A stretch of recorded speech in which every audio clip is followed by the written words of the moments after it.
Hello everyone. आज हम discuss करेंगे about Indus valley civilisation. Indus valley civilisation एक एडवांस्ड एशियन सिविलाइजेशन है जिसकी स्टडी ह्यूमन आर्कोलॉजी और मॉडर्न रिसर्च के जरिए होती है। First is origin and cultural continuity. सबसे पहले ओरिजिन है इसकी मेहरगढ़। टाइमलाइन क्या है इसका 7000 BC। यहाँ पे अर्लीस्ट फार्मिंग कम्युनिटी एस्टैब्लिश हुई थी और इनका डायरेक्ट ट्रांजिशन मैच्योर हड़प्पन में नहीं हुआ, लेकिन इसका फाउंडेशन यहीं पर रख दिया गया था। सेकंड है प्रोटो हड़प्पन डेवलपमेंट।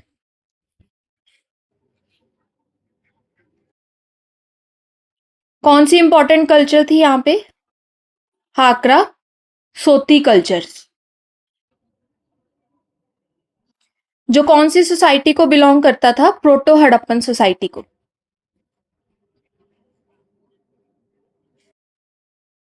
थर्ड है जियोग्राफिक एक्सपेंशन। यहाँ पे सरस्वती या घग्गर हाकरा बेसिन में सबसे डेंस कॉन्सेंट्रेशन मिलती थी कौन सी साइट्स की? हड़प्पन साइट्स की। Mehrgarh foundation 7000 BC, earliest farming communities established, proto Harappan development, Hakra Sothi cultures और geography expansion. Saraswati Ghaggar Hakra basins becomes the densest concentration of the Harappan sites. Mehrgarh के आर्कोलॉजिकल फाइंड्स एडवांस्ड एग्रीकल्चर और डोमेस्टिकेशन दिखाते हैं जो लेटर अर्बन ग्रोथ के लिए बेस क्रिएट करता है। Next is town planning layers. Harappan sites uniform नहीं थे, बल्कि हर साइट अपनी इनोवेशन के साथ आगे आती रही। सबसे पहली साइट है कालीबंगन। यहाँ पे फायर अल्टर्स और प्लॉड फील्ड्स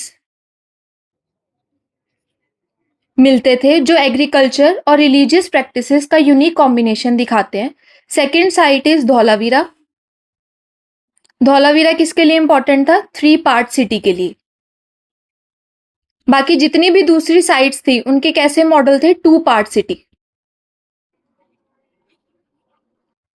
धौलावीरा का great sign board that is 10 glyphs वाला इंस्क्रिप्शन अब तक का लार्जेस्ट हड़प्पन टेक्स्ट माना जाता है, लेकिन कंप्लीट स्क्रिप्चर नहीं था यहाँ पे अभी। First sight is Kalibangan. Kalibangan किसके लिए इंपॉर्टेंट था? फायर अल्टर्स और प्लॉट फील्ड्स के लिए। धौलावीरा किसके लिए इंपॉर्टेंट था? 3 पार्ट सिटी। बाकी जितने भी साइट्स थे वो किस तरह से? 2 parts layout. The great sign board Dholavira किसको रिप्रेजेंट करता है? 10 glyphs represent the largest non Harappan text, तो not a complete scripture. Next is ecology and agriculture. Harappan agriculture environment के मुताबिक इवॉल्व होती गई। सबसे पहले क्रॉप्स थी स्टेपल क्रॉप्स। स्टेपल क्रॉप्स जैसे कि वीट और बार्ले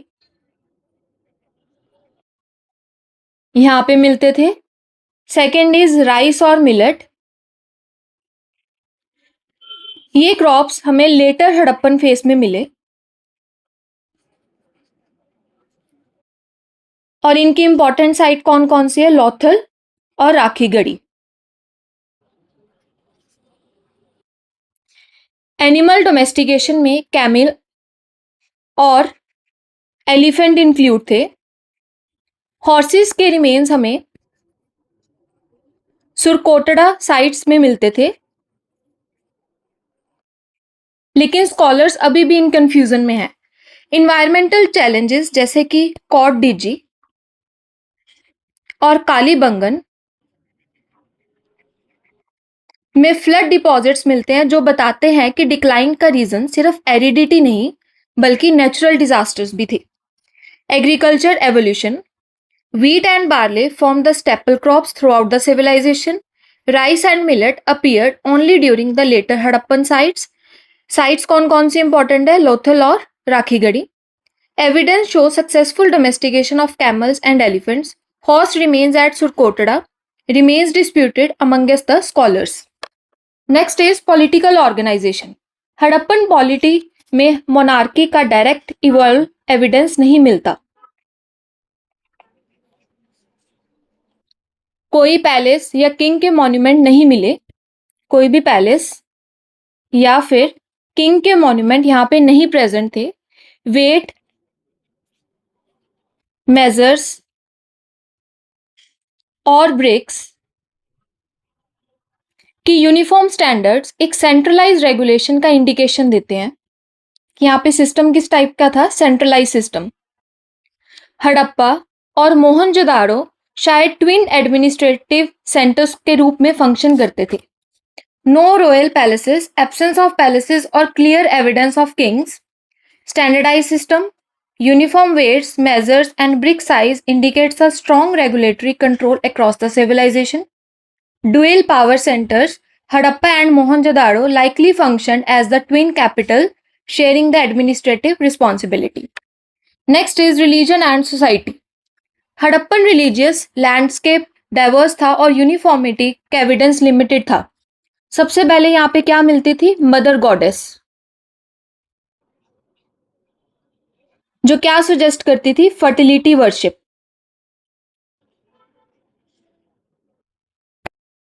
दूसरी वर्शिप कौन सी थी? प्रोटोशिवा। प्रोटोशिवा सील या फिर बफेलो डाइटी इंटरप्रिटेशन भी दिया करते थे, इसलिए इसे डायरेक्ट शेविज्म प्रूफ नहीं माना जा सकता। एनिमल मोटिव्स जैसे कि बुल, एलिफेंट या अदर सेक्रेड एनिमल्स आइकोनोग्राफी में प्रोमिनेंट थे। Burial practices site to site vary करते थे, जैसे अर्न बरियल्स, फ्रैक्शनल बरियल्स और extended burials. First is mother goddess worship, female figurines represent करती है। Male deities, various male figures depicted in the seals and sculptures. Animals reverence, scared animals feature prominently in the religious iconography. Next is science and technology. Technology और science में Harappans अपने समय से बहुत आगे थे। धौलावीरा के रिजर्वायर्स हाइड्रोलिक इंजीनियरिंग का एडवांस एग्जाम्पल है।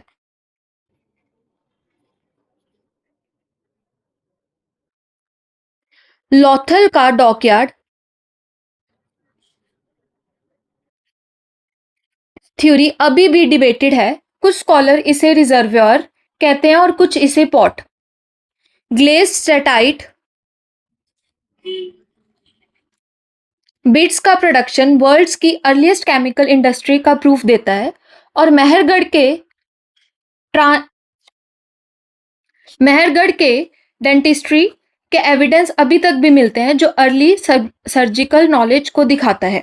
First is advanced hydro engineering, Dholavira sophisticated reservoir system. Next is chemical industry and third is proto medicine. Next is trade and global connection. Harappans के ट्रेड लिंक्स वेस्ट एशिया तक extend करते थे। First is Mesopotamian, text में Meluha terms किसे represent करता था? Indus reason को। Mesopotamian seals पे हड़प्पन एनिमल्स के डिपिक्शन ट्रेड रिलेशंस का प्रूफ देते हैं। इजिप्ट में हड़प्पन सील्स एब्सेंट थी। इजिप्ट के अंदर हड़प्पन सील्स क्या थी? अभी तक एब्सेंट थी। मतलब इनका ट्रेड इनडायरेक्ट था, लेकिन किसके साथ था? मेसोपोटामिया के थ्रू था। हड़प्पन वेट सिस्टम बाइनरी और डेसिमल दोनों बेस पर फंक्शन करते थे। Mesopotamian recognisation Meluhha refers to the Indus region. Cultural exchange, Harappan animals depicted on the Mesopotamian seals provide a concrete evidence of active trade relationship. Mathematical system, weight system employed both binary and decimal calculation, not binary alone. Next is decline and transformation. Decline एक uniform process नहीं था, लेकिन इसमें regional variations काफी clear थे, जैसे कि गुजरात में हड़प्पन ट्रेडिशन लॉन्गेस्ट सर्वाइव किया। Second is Punjab, majority sites abandon हो गई थी। Third is Haryana, cultural fusion हुआ with upcoming population. Rakhigarhi, DNA studies steppe Aryan ancestry को रिजेक्ट करते हैं और ईरानियन फार्मर एंसेस्ट्री को कंफर्म करते हैं। First is Gujarat, survive longer than other regions. Punjab, sites were largely abundant and Haryana experienced cultural fusion with the incoming population. Legacy and continuity. Harappan culture completely vanish नहीं हुआ बल्कि ट्रांसफॉर्म होकर लेटर ट्रेडिशन में absorb होगी। Painted grey ware cultural से continuity मिलती है जो कंप्लीट ब्रेक थ्योरी को चैलेंज करता है। Second is urban planning. Urban planning के principles later south Asian cities में भी विजिबल थे। Third is hydraulic engineering. Practices regional tradition में कंटिन्यू होती रही। फोर्थ इज ट्रेड नेटवर्क, जो मॉडिफाइड फॉर्म्स में मिलती चली रही। कल्चरल और रिलीजियस प्रैक्टिसेस इवॉल्व होते गए लेकिन कोर एलिमेंट्स रिटेन्ड रहे। First is printed grey ware culture, direct continuity into later archaeological culture. Second is urban planning legacy, sophisticated city planning principles influenced later South Asian urban development. Water management, hydraulic engineering techniques continued in the regional tradition. Cultural practices, religious and social customs evolved but maintained core elements. And last is trade networks, commercial practices and trade routes persisted in the modified forms. Thank you.